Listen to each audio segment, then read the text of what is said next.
They're not allowed cell phones, which sometimes I think is a good thing, but they have no sponsorship really coming in there. I try to go over there. And they don't have much opportunity for employment after they leave there except working for the place. So I do try to provide. I always say I don't worry about somebody's skill set. I worry about more of how much of a program they're working, because without recovery, I'm unemployable.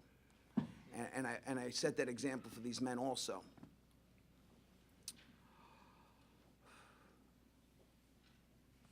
Everything started in that correctional facility for me. And I think I heard that spoken earlier, that the decision was made. Decisions can't be, never underestimate the power of example. Decisions can't be made until you see what you want. I often tell my customers that. They don't know what they want until I could show them. And I believe most addicts, most reenters don't even know what's possible until you can show them. You know, I was fortunate enough to have a supportive wife that I've built trust with, and family and community that came around in its time. I'm not going to say I was trusted right away, but where do we get that platform to gain that trust again? Where do we get that platform to put a foothold in the community? Today, as I was waiting online, I had 2 business emails and 3 tenants that needed issues resolved that rent from me from buildings I own today. And, you know, how grateful am I to have that chance, and how many other people can excel if they can get that chance. Jason, thank you. Thank you. And our next speaker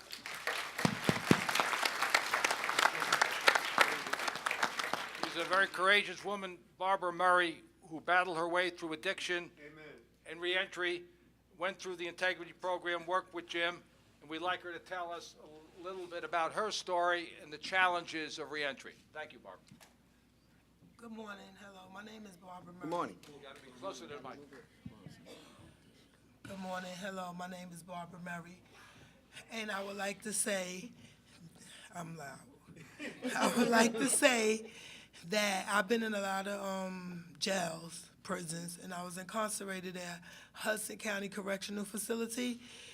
And by me being there, I joined the, it was a lifesaver for me, because by me being there, I joined the reintegration program, and they helped me get back into society. I made the decision that I wanted to change my life. I wanted to turn my life around, because I knew it was something more to life than what I was doing. I wanted to better myself. I wanted to do it for myself, not for my family, not for my kids or spouse. I wanted to do it for myself. So I joined reintegration. I met a lot of influential people that paved the way for me. And when I spent 8 months in Hudson County, by me being there, I met Jim McGreevy, I met Miss Hannah, I met Rick Johnson, Miss Muhammad, Miss Ellen. And like I said, they paved the way for me. When I got out, I went to Most Excellent Way there's a program there, and there's a housing setting, a transitional housing setting, and there I met Miss Gloria Wharton. She's the best. By me being there, where I'm at now, I did C-Line program too. All my programs that I have got when I left Hudson County Correctional Facility, I completed, graduated with a certificate. Where I'm at now, by me being in Miss Gloria Wharton's house, I runs the house. I'm chief there. I work there. I orientate the girls, and I'm up under Miss Gloria Wharton, and I let them know what we expect of them, as of myself. While I was there, I'm also working at Same Sky, making bracelets for the ladies in Rwanda who have HIV. By me making the bracelets out of love, it supports them, send them to school, buy their medicine, and everything. I just would like to say that I'm glad I went to Hudson County Correctional Facility, because if it wasn't for Hudson County having a program there called reintegration, I don't know how I would have done it. I never had that type of setting, like as far as me being incarcerated. I just did the time and I came home. Hudson County Correctional Facility offered me something, and it was their program, reintegration, so I thank them for having that program in their facility. And like I said, by me getting out and going to Miss Gloria Wharton, I thank her for believing in me, because she helped me. She helps me a lot. We group there. We have, I go to my NAs, and I have a mentor, of course, and I just want to give back. So that's why I'm here, to let people know that what you have done and what I have done, it doesn't define who I am. It doesn't. There is, you can't just get out. You have to make up your mind, and you have to want to do it for yourself. You have to want to do it, because if you don't do it for yourself, you're doomed to destruction. So what I have learned was to just, every day is a struggle for me. Just take it one step at a time. I'm not worried about what people say about me. I'm not worried about what they think about me, because that's not who I am. And I just wanted to say thank you again to everybody, like Miss Gloria Wharton, I love you. Miss Hannah, Rick, Miss Muhammad, of course, and Miss Ellen, and Judge Isabella, Alicia Lara, because if it wasn't, in Hudson County Correctional Facility, because if it wasn't for them, I wouldn't be where I'm at now. And I'm waiting to go to schools for my CNA, so I'm very busy. I stay busy. Thank you.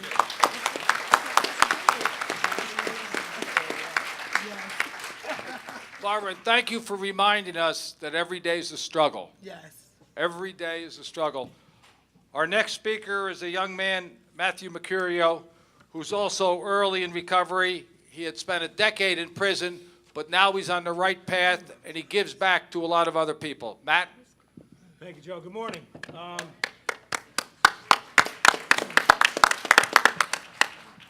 I'll just try to be loud enough. Let me just correct you. I didn't spend a decade in prison, but I spent, over the last 13 or 14 years, I've been incarcerated for quite a few of them. I've probably been incarcerated between 12 and 15 times throughout that time period. First off, let me thank those who spoke before me. I looked down the tables at the men and women sitting next to me, and I feel like everybody looks and sounds very, very successful, very, very beautiful people, very, very welcoming people. And I would be hard-pressed to think that you would think the same thing if you saw what I look like on paper. And I'm sure for some of these people, the same is true. And you know, I'd like to thank Jim, of course, for asking me to speak here, and the few keynote speakers who spoke before me. They really laid out a great factual basis of why it's so hard for people like us to reintegrate into society.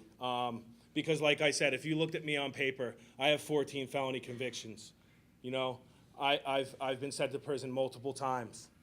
You know, I've been to the worst of the worst places. And, you know, I have a mirror at my house. I know I don't look like that stereotypical person that goes to prison over and over again. You know, the person that has aggravated assault charges and robberies and that kind of thing. But if you look at me on paper, you, as humans, which we do, prejudge me, people like me and other people. And I think that knowing that has held me back for the longest time, because I just felt I should just fit that stigma. That's who I'm going to be. Where else can I go? I'm already at the bottom. I might as well just make it comfortable. And speaking of comfortability, that's what prison was for me. Not because I'm some tough guy and, you know, I did anything phenomenal on a basis like that in prison, but just because I was given everything I needed. I knew if I followed A, B, and C, everything would be all right on a daily basis. One of the most fearful times in my life was not being sentenced to prison, was being accepted into the program that I'm on now. It's ISP, Intensive Supervision Program. I was shot down by parole and given a second chance by this program. But in the same minute that they told me they were going to send me home, I was overwhelmed with fear and anxiety, because prison is easy.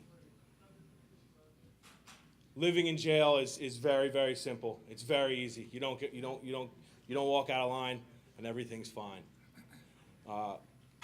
Coming home for me would be more of the same.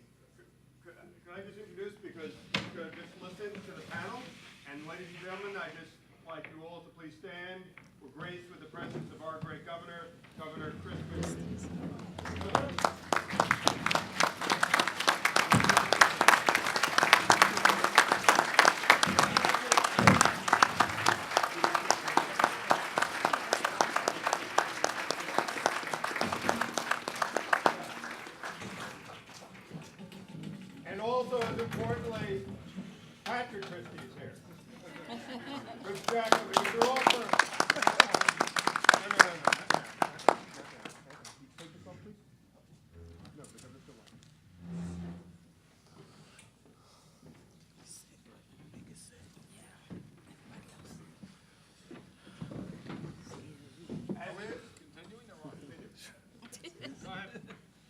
Normally, I'd be pretty upset being interrupted, but you'll get a pass.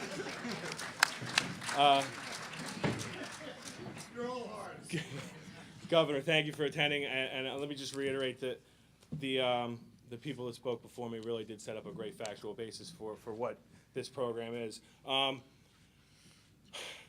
Again, I was talking about being fearful of coming home because of the stigma that I've lived throughout my whole life, my adult life anyway. I just felt I should just fit the bill. I should just be the criminal. I should just be the drug addict, and that's what everybody expects from me. Thank God for the program that you've started. Thank God for, I'll even go a step further. My parole officer today, who's actually a very caring individual, who actually takes time to talk to me on a personal level, gets to know me. You know, thank God that guy is there to make me feel like I am a person and not just a criminal.